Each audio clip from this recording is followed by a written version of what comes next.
Queridos amigos, sejam bem-vindos ao canal Videira Espírita. Meu nome é Cristina Brito e este é o programa Gotas do Evangelho. Aqui diariamente vemos as mensagens do Espírito Emmanuel, recebidas pela mediunidade de Chico Xavier, e atualmente estamos vendo as mensagens reunidas no livro Vinha de Luz. Hoje vamos ver a mensagem de número 15, cujo título é Não Entendem. Não Entendem. Palavras destacadas por Emmanuel são as de Paulo de Tarso, escrevendo sua primeira carta a Timóteo, no capítulo 1, versículo 7, diz-nos Paulo: querendo ser doutores da lei e não entendendo nem o que dizem, nem o que afirmam. Então não há mais confusão do que esclarecimento, não é? Emmanuel comenta as palavras de Paulo dizendo-nos assim: em todos os lugares surgem multidões que abusam da palavra. Não é? Ele diz, não entendem nem o que dizem, palavra, nem o que afirmam, pela palavra também. Então, não é difícil encontrar pessoas que abusam da palavra. Avivam-se discussões destrutivas na esfera da ciência, da política, da filosofia e da religião.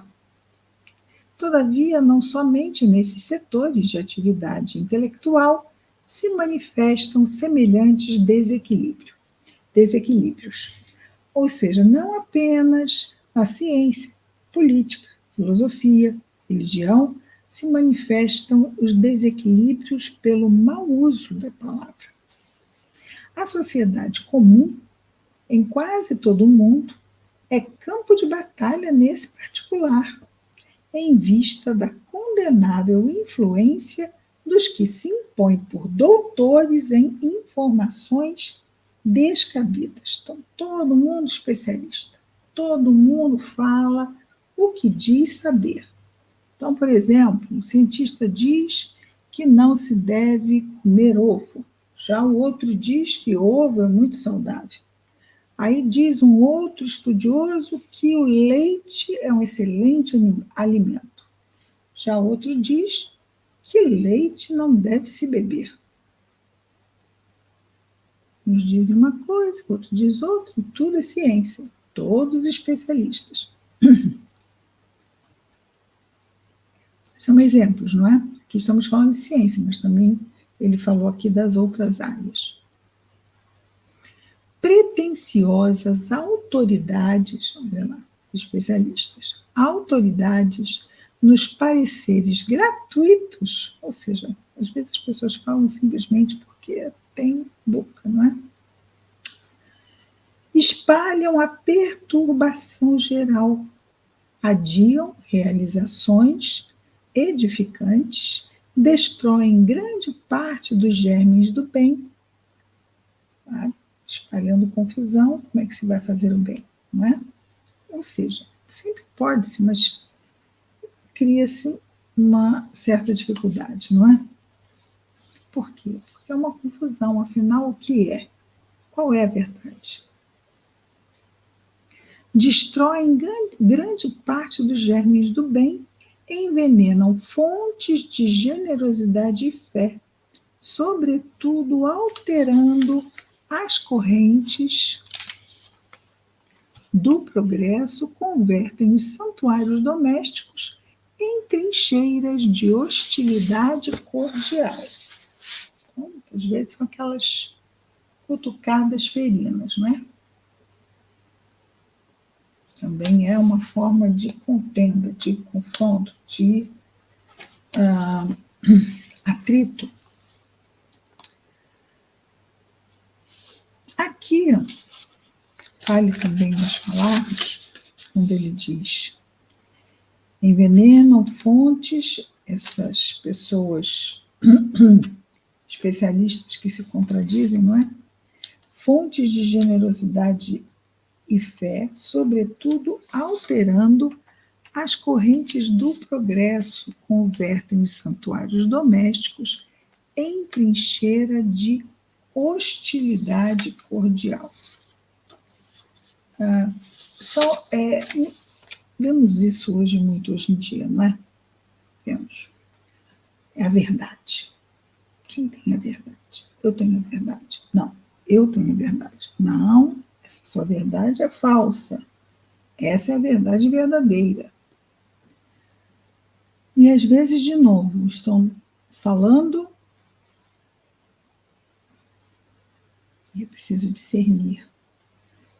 Mas é um jogo confuso. Nos exige muito.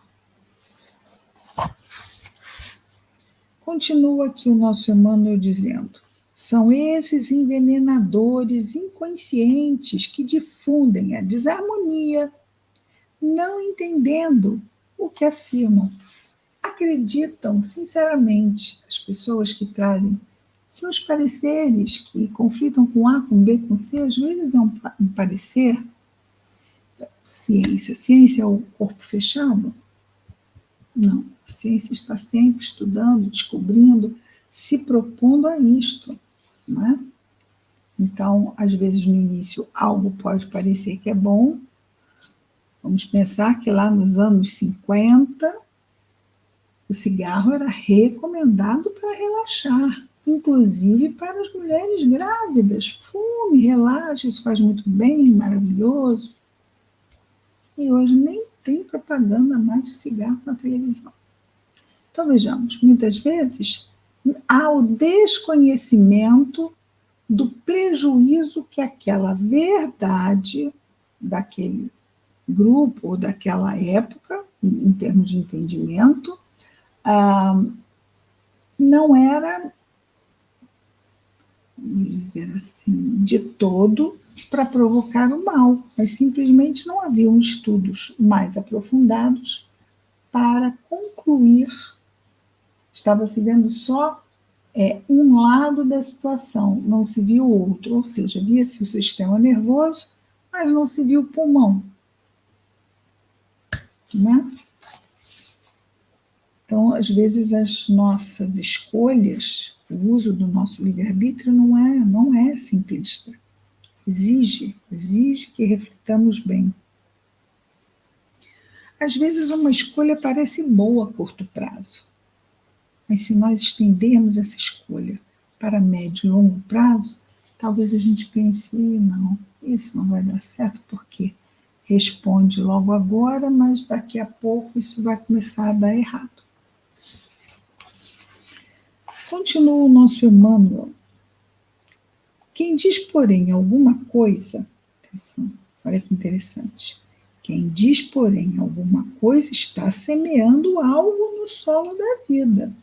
Palavra também é semente, não é?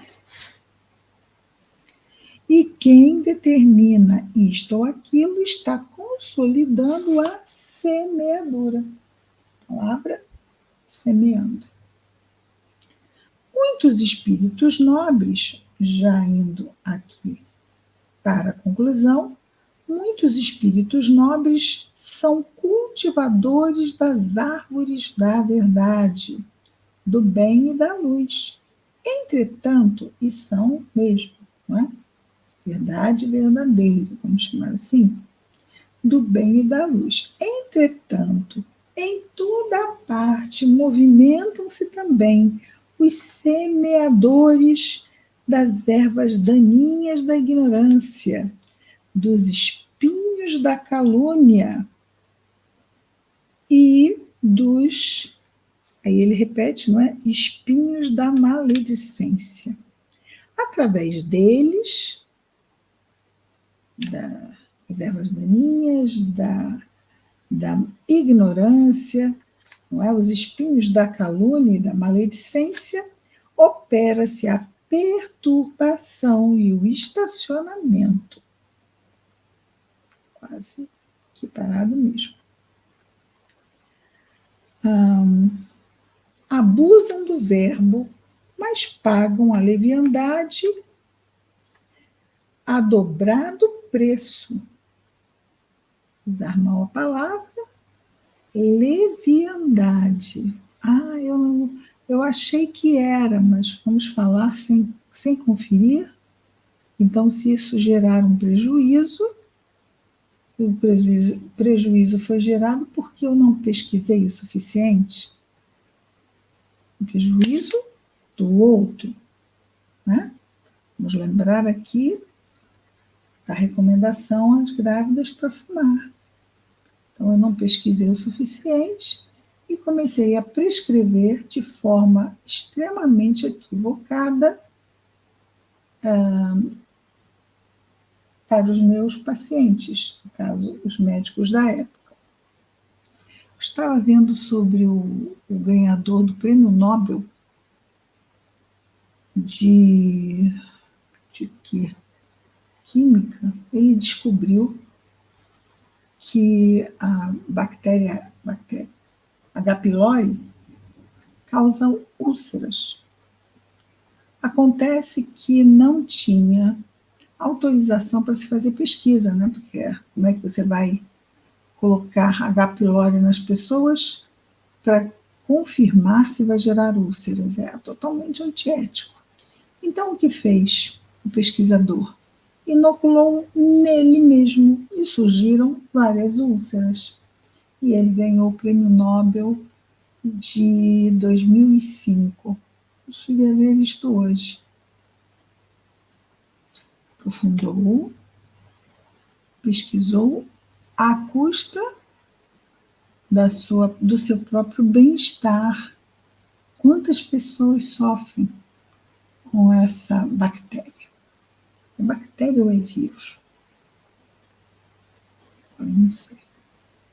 Mas sofrem com H. pylori, né, no estômago, e promove o aparecimento de úlceras, provado pelo pesquisador que pagou o preço do sacrifício para poder divulgar uma informação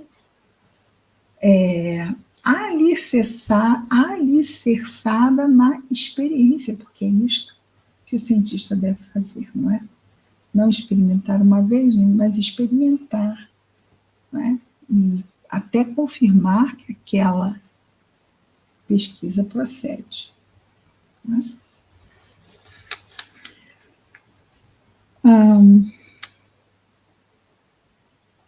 Então, quem diz, porém, alguma coisa está semelhante. Já começamos até aqui a ler a conclusão. Muitos espíritos nobres são cultivadores da árvore da verdade, do bem e da luz. Entretanto, em toda parte movimentam-se também os semeadores da. A palavra que Emmanuel usa é escauracho. Escauracho é erva daninha. Erva daninha da ignorância, os cardos da calúnia, o cardo é uma planta espinhosa, dos espinhos da maledicência. Então, não é exatamente que ele usa a mesma palavra, mas tem o mesmo sentido. Através deles, né, da ignorância, da calúnia, da maledicência, opera-se a perturbação e o estacionamento. Abusam do verbo, abusam do verbo, mas pagam a leviandade a dobrado preço, porquanto, embora desejem ser doutores da lei, especialistas, né? E por mais embora desejem ser doutores da lei, e por mais entendam, deveria ser entendem, da intenção, não é?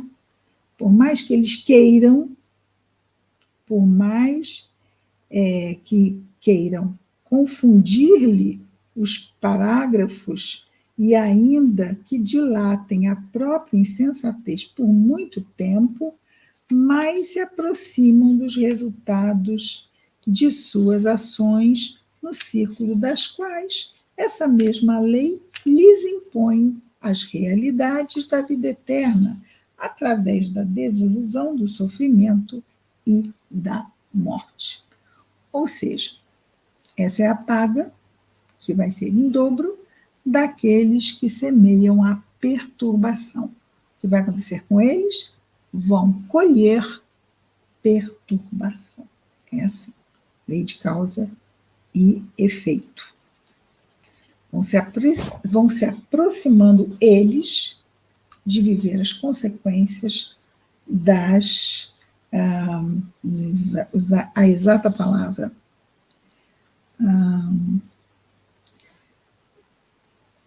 do resultado dessas suas ações de disseminar e espalhar a perturbação em informações pretensamente verdadeiras, mas que não são.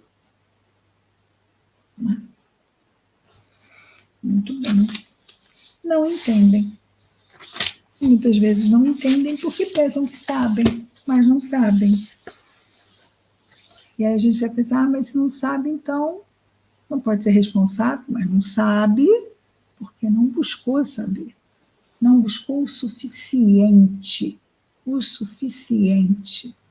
Então, para que vamos falar se numa semana é uma coisa, na outra semana é outra coisa?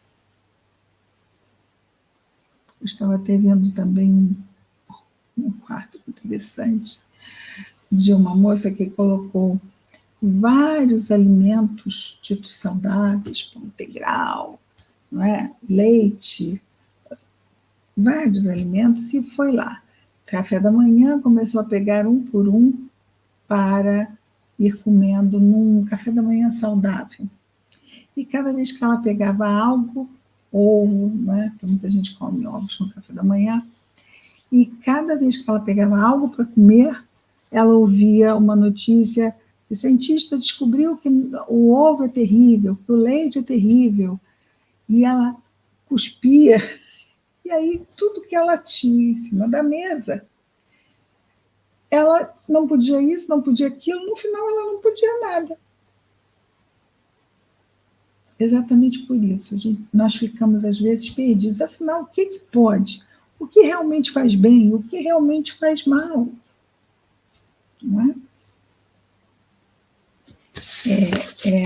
É um assunto mesmo delicado e mais complexo. Mas ninguém tem intenção, não quer enganar. Mas, pela própria imperícia, acaba prejudicando e enganando. Né? Então, as consequências não podem ser boas mesmo. Vamos orar? Que não sejamos nós que busquemos avaliar bem o que falamos antes de falar. Tem um bom ditado que diz que palavra dita é flecha lançada, não se pode segurá-la no ar. Não é? Vamos orar, agradecer ao nosso mestre amado, Jesus, irmão querido. Obrigado, Senhor, por mais este dia. Abençoa-nos os esforços, Senhor. Ajuda-nos a trazermos nosso campo das ideias e, principalmente, a expressão através da nossa palavra sob nossa atenção e vigilância, a fim de buscarmos não nos comprometermos por palavras que não somem, que não tragam positividade, Senhor, que não tragam bem-estar. Ajuda-nos, Mestre, a não sermos nós causadores de desequilíbrios em quem quer que seja, inclusive a nós mesmos, não é? Que as tuas bênçãos, Jesus, estejam com os nossos amados, nos nossos lares, nossos amigos, mas não apenas, Senhor. Abençoa, Jesus amado, todos os nossos irmãos de humanidade, em especial aqueles que neste momento, Jesus, estejam em sofrimento. Abençoa todos. Obrigado, Senhor. Graças a Deus.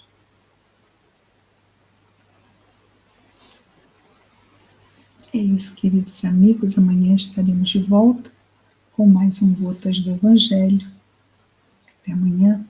Muita paz a todos.